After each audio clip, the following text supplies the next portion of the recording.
were prematurely terminated at Pahalgam on the 22nd of April.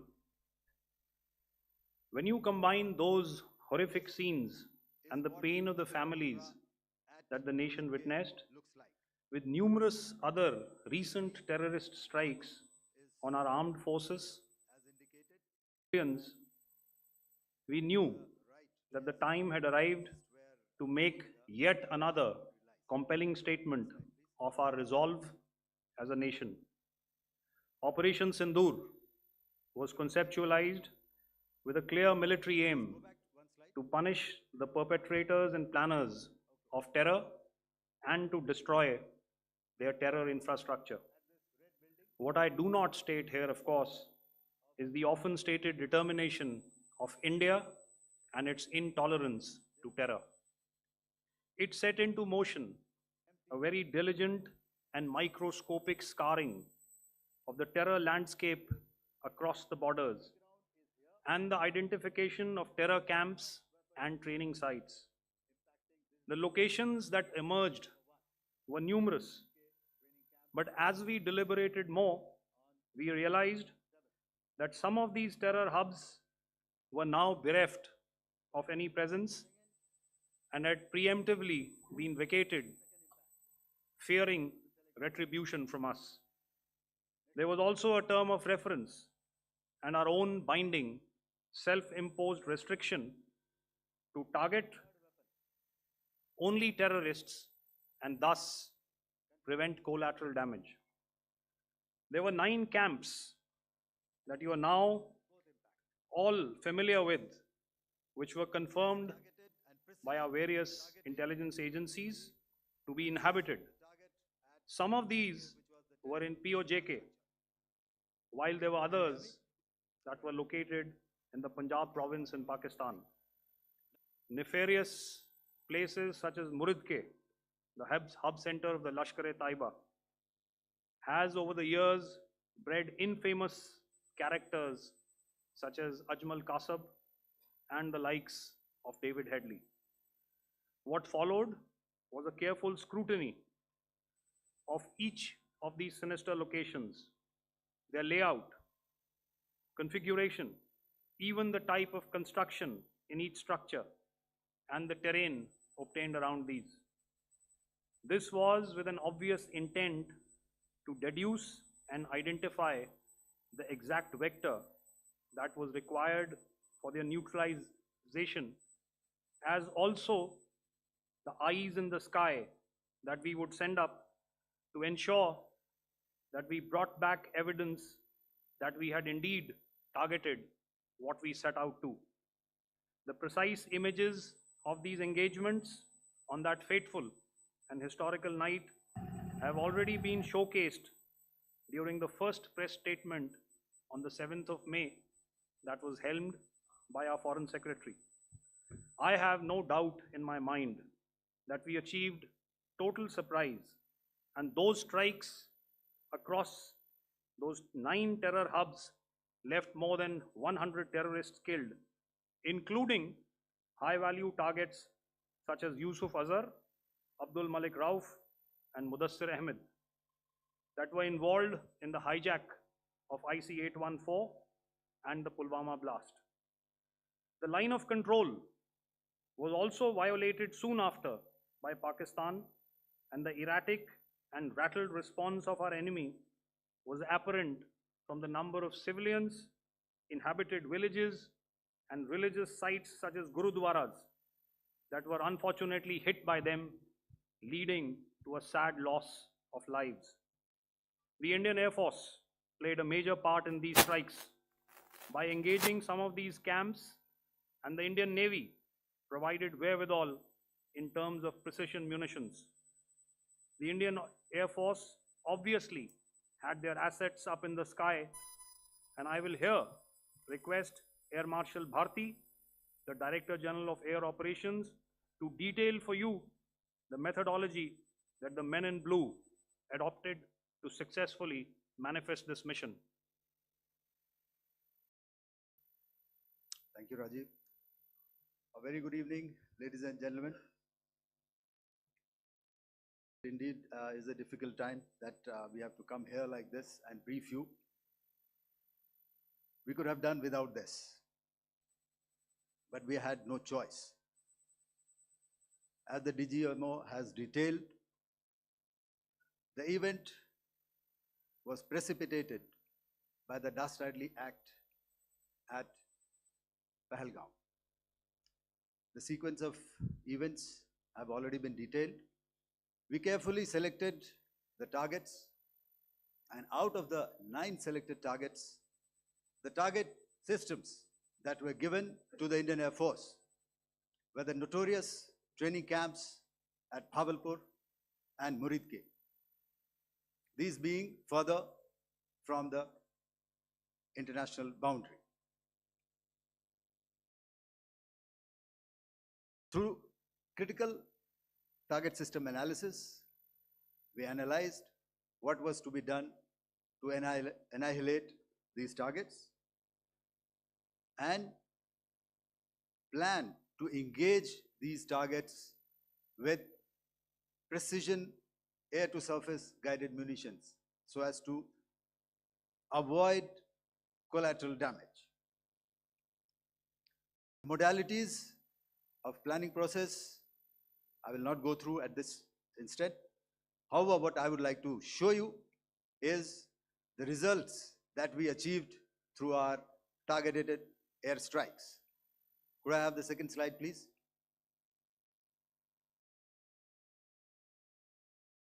Yeah, change, please.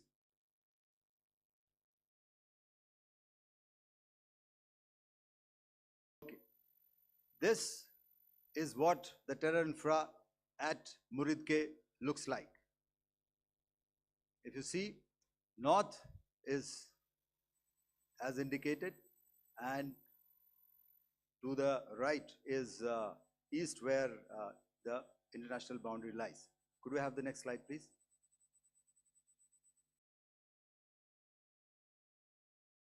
Orientating.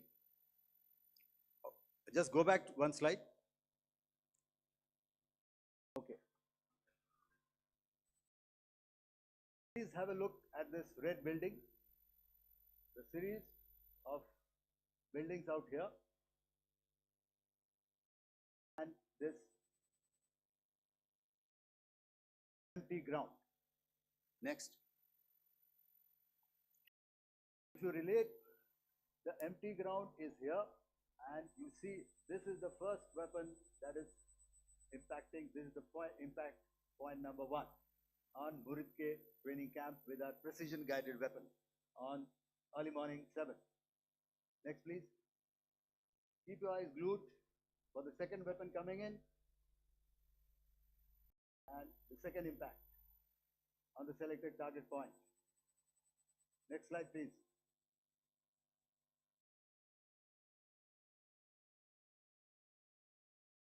Third weapon, third impact. Continue. And fourth weapon, fourth impact.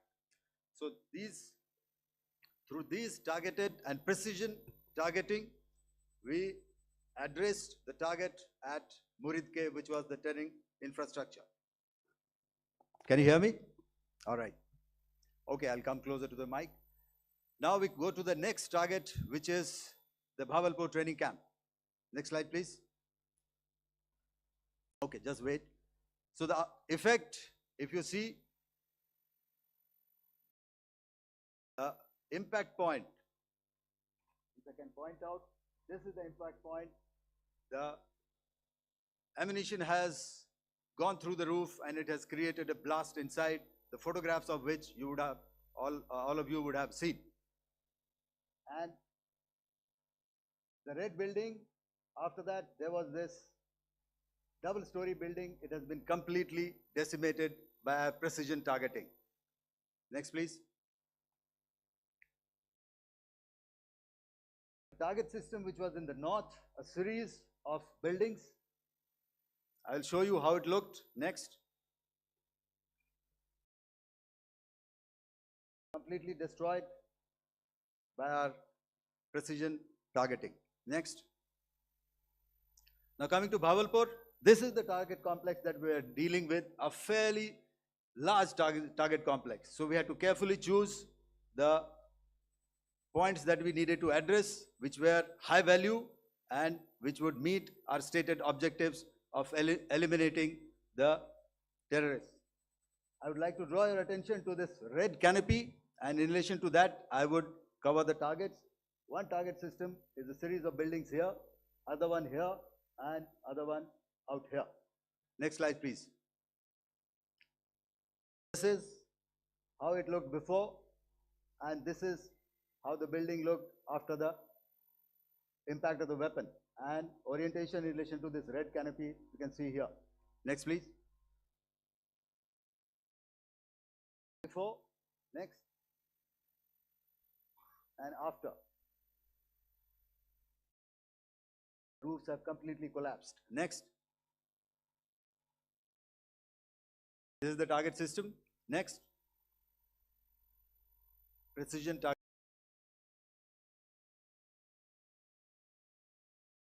targeting, and we have achieved our objectives here. Next. All right. So that was what we did on the 7th. Our objective was to address these two terrorist camps, and that we did with precision.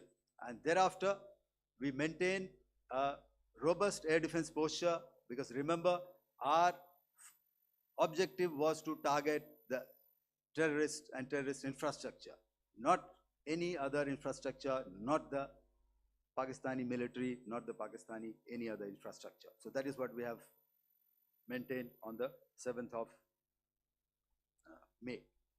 However, what we saw in the evening of 7th of May, we were saturated with a raid of Pakistani unmanned aerial vehicles and small drones.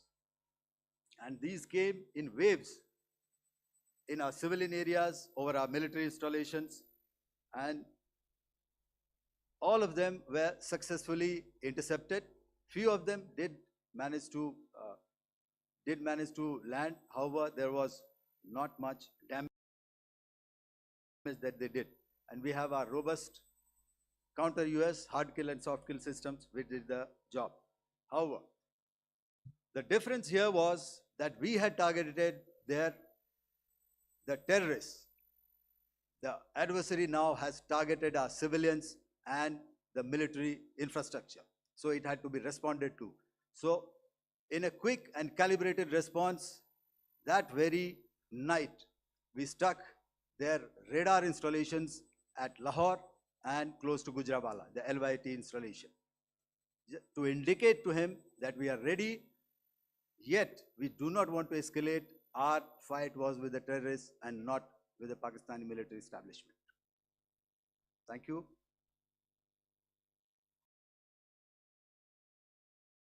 Thank you, Air Marshal Bharti. So, ladies and gentlemen, he's outlined operations not only on the night of 6th and 7th of May, when Operation Sindoor commenced, but also on the subsequent night. Being well aware and familiar with the congenital and impulsive nature of our adversary, and even though we did attempt to reach out and communicate our compulsions to strike at the heart of terror to my counterpart in the immediate wake of Operation Sindoor, the request was brusquely turned down, with an intimation that a severe response was inevitable and in the offing. We were, of course, prepared. Operations on the 7th and the 8th, Air Marshal Bharti spoken about. On the night of 8th and 9th of May, they flew drones and aircrafts into our airspace all across the borders and made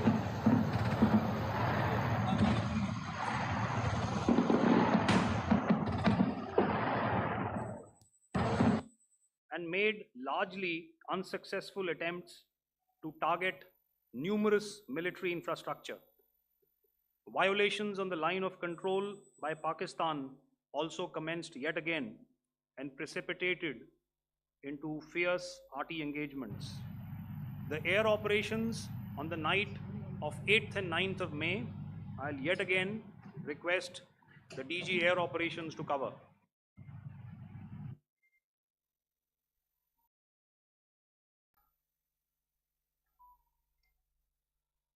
I just covered what happened on the night of 7th and 8th. What we found that on the night of 8th and 9th, starting as early as 22:30 hours, our cities had a mass raid of drones, unmanned aerial vehicles, UCAVs, starting right from Srinagar, going down right up to Nalia. It was a mass raid in waves and it was relentless. However, we were prepared and our air defense preparedness ensured that there is no damage on ground or to any of the intended targets that the enemy might have planned for. The difference between 7th night and 8th night was that on 7th night, he sent in his Yiha class of UAVs. However, these UAVs can go some distance, they are armed. However, on the 8th, less numbers of armed UCAVs were there or UAVs were there, and more numbers of quadcopters, maybe for surveillance or just for harassment of civilians. This continued till midnight. Our air defense preparedness ensured that there was no damage on the ground, either to the military installations or to the civilians. However, the enemy had yet again shown that he wanted to up the ante and he wanted a fight, and we were up to the task. In a measured and calibrated response, we once again targeted his military installations, which included his SAM sites at Malirkant. This also included his surveillance radar sites at Lahore and close to Gujranwala. These were suitably addressed, and thereafter his drone attacks continued even till morning, which we countered, and during the daytime there was some respite. Here I would like to bring out another aspect. What we found was that while the drone attacks were being launched from somewhere close to Lahore, enemy had allowed his civilian aircraft to also continue to fly out of Lahore. Not only his own aircraft, but international passenger aircraft, which is quite insensitive, and we had to exercise extreme caution, even at the cost of some tactical disadvantage, to ensure that there is no damage to any of the civilian aircraft. And this was also brought out in our press briefing during the day. So I will now hand over to my colleague to cover the events of 9th onwards. On land, we also undertook certain measures such as deployment of air defense and electronic warfare assets to establish an integrated grid with the Indian Air Force, and I have seen and heard some of you wax eloquent about the benefits of such an architecture when it comes to negating and combating air intrusions. We also carried out deployment to include movement of our forces in the land, sea, and air domains. The night of the 9th and the 10th of May saw similar intrusions by drones and aircrafts, and this time there was a concerted effort to target airfields and some very, very important logistic installations, albeit yet again unsuccessful and denied gallantly and efficiently, I must say, by the integrated Indian Air Force and Indian Army Air Defense. We further strengthened our deployment and also initiated some pressure points to send a very clear and unambiguous message to the other side to desist from any misadventures on land. Some of the airfields and dumps saw repeated attacks in waves from the air. All were thwarted. The Pakistan Army has reported to have lost approximately 35 to 40 personnel in artillery and small arms firing on the line of control between the 7th and the 10th of May. What the other side had probably also not reckoned with was the speedy and precise turnaround and hit back by the Indian Air Force. And I will yet again ask Air Marshal Bharti to speak about these significant and game-changing strikes. I will thereafter request Vice Admiral Pramod, my colleague and Director General of Naval Operations, to tell us about some very telling naval maneuvers in the Arabian Sea that exerted pressure on the night of 9th and 10th of May. Over to you, sir.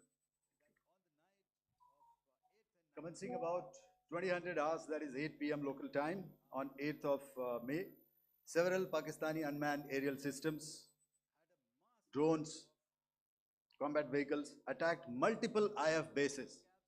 These included Jammu, Udhampur, Pathankot, Amritsar, Bhatinda, Nal, Dalhousie, Thois, Jaisalmer, Uttarlai, Falodi, Nalia. These were almost simultaneous and they came in waves. All our AD guns and other systems were waiting for them.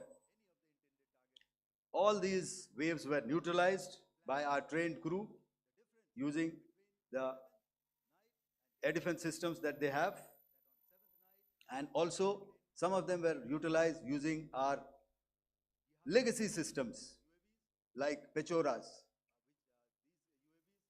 and IF Summer, which we have recently acquired. And some were neutralized by the Garud snipers. There was no damage on ground from these incursions and these mass raids, if I could call them, from the Pakistani side. However, following these relentless attacks on our air bases, on our forward positions, and on our civilian targets, this was time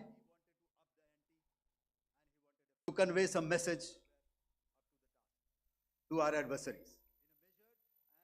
And therefore, a decision was taken to strike where it would hurt. And towards that in a swift, coordinated, calibrated attack, we struck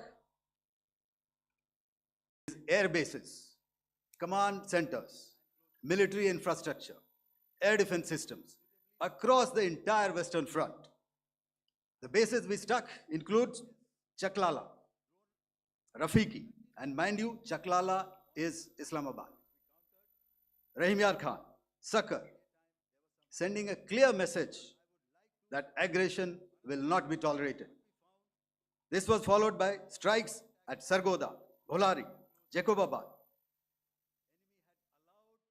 We also struck the C2 centers at Murid, the UAE complex at Murid, Rafiki, radar at Chunia, which I will show you, Rahim Yar Khan airfield, and the unmanned combat aerial vehicle hangar at Sakar. I would like to reiterate here that we have the capability to target every system at these bases and more. However, it was only a measured response to instill good wisdom to our adversary to refrain from further escalation. IF response was directed only at military installations, avoiding civilian and collateral damage.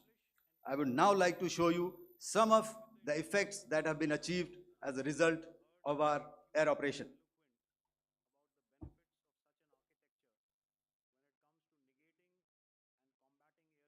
Here is the Pasroor air defense system, if you could see. Zoomed up view, this is the radar mounted on a high tower. And after the strike, similar intrusions by drones and aircrafts. And this time, there was a concerted effort to target airfields and some very, very important logistic installations, albeit can you hear me? Yeah, thank you. and And after the strike, efficiently. this is what has happened. This radar has been taken out, completely burnt. Next slide, please. We further strengthened our The Chunia air defense radar, which was taken out on 7th and 8th. This is the radar site. A blown up photograph, once again, on a tower. Not very clear, but what you see very clearly is the after effect after we have stuck. The radar head has been completely decapitated. Next slide, please. Arifwala air defense radar. In this complex, you see how it looked before, blown up image, and after really blown up. Next. Coming to Sargodha airfield. Remember, this is one of their important airfields wherein they have a lot of assets, F-16s, other assets which they keep getting, training institutes. And we have stuck this airfield. It is not, if you zoom in here, then one impact point here on the runway and second impact point of our weapon, precision weapon on the runway. And if you see this blown up, repairing going on. Same here. Next. Rahimyar Khan. This is the area we have stuck.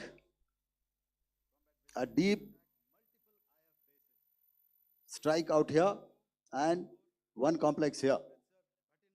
So this is how it looked before, and same, you see a big crater, another crater here, and this complex after strike neutralized. Next. Chaklala airfield, Noor Khan, once again a major air base, a lot of their logistic assets out here. This was the chosen complex that we intended to strike and convey a message. Next slide, please. This is how it looked before, and this is how it looked after our strike. Next. Sakar. We chose the radar site at Sakar. This is the radar site, and after it was struck, this is the aftermath, completely burnt out. Next, please. Aircraft shelter. This is how it looked before the strike, and this is how it looked after the strike. The roof of the buildings completely caved in and burnt. Next. Bolari airfield, aircraft hangar. This is how it looked before, and this is how it looked after the precision strike. Next. Jacobabad, aircraft hangar, and this is how it looked after. Next.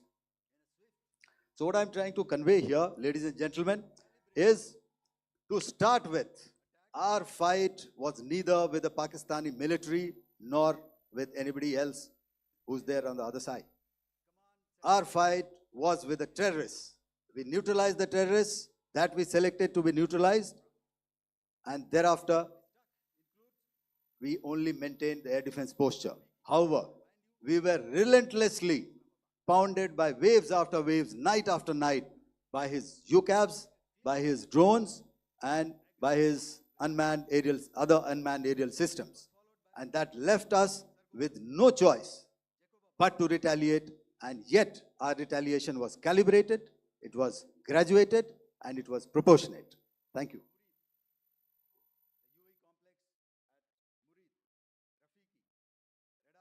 Good evening, ladies and gentlemen. In the aftermath of the cowardly attacks on innocent tourists at Pahalgam in Jammu and Kashmir by Pakistani-sponsored terrorists on 22nd April, the Indian Navy's Carrier Battle Group, surface forces, submarines, and aviation assets were immediately deployed at sea with full combat readiness in concert with the joint operation defensive posture close to the maintained seamless maritime domain awareness throughout the duration and was entirely aware of the location and movement of Pakistani units. In effect, we had and continue to have good battle space transparency using our maritime domain awareness grid. As you are aware, our response has been measured, proportionate, non-escalatory, and responsible from day one. Accordingly, the calibrated approach